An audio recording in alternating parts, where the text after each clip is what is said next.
According to the University of Northern Iowa, the tuition and room and board for the 2020-2021 school year was $18,098.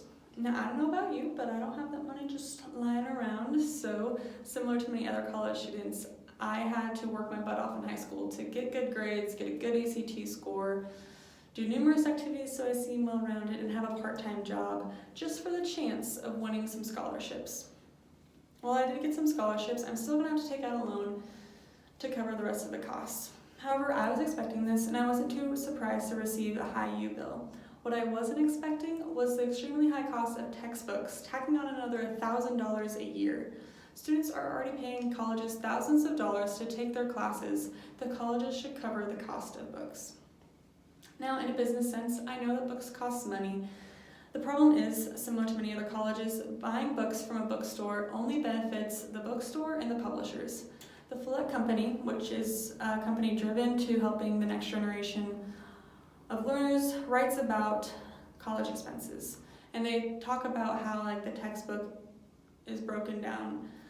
Campus bookstores buy textbooks directly from publishers and then rack up the price about 25%. Only about 5% is that they get of profit. If you can see in the graph, though, about 50% is costs and profits of the publishing company. Only a third of the graph really is actually making the book. So publishers and bookstores are selling books to their already drowning in debt students for a profit, which I think is unfair.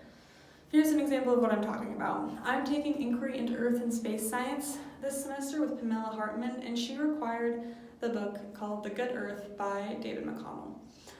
I went onto the United Bookstore and looked for this used book, and I found it for $153.50. I said, that's ridiculous, and I went on to Amazon and looked up the same book, found it used in very good condition for $34.52. That's about a $120 difference. So what is causing the book on Amazon to be so much cheaper than the United Bookstore? And that's because the bookstore is looking for profit.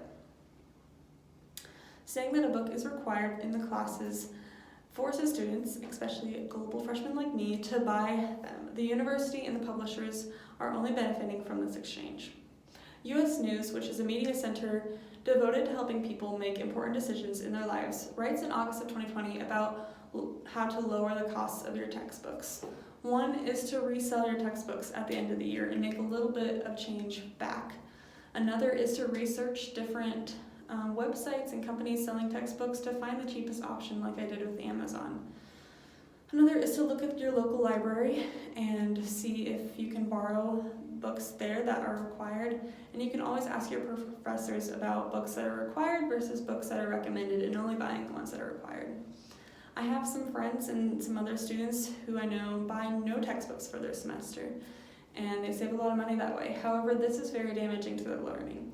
If students are already not buying textbooks because of the money, then we know that there's a problem. I think that universities should cover the cost of textbooks by letting students borrow books for their classes. We see this executed perfectly in high school, where you take a class, you borrow the book, you refrain from marking in it, and at the end of the year, you return it for no cost. Now, if students damage the book or mark in it, then buying a new book is totally fine, and I understand that. But buying just the book, no additional costs. This would be an easy program to implement because students are already returning books at the end of the year to the bookstores, where they take that and flip it around and sell it the next year for even higher revenue. So we already have these textbooks on hand.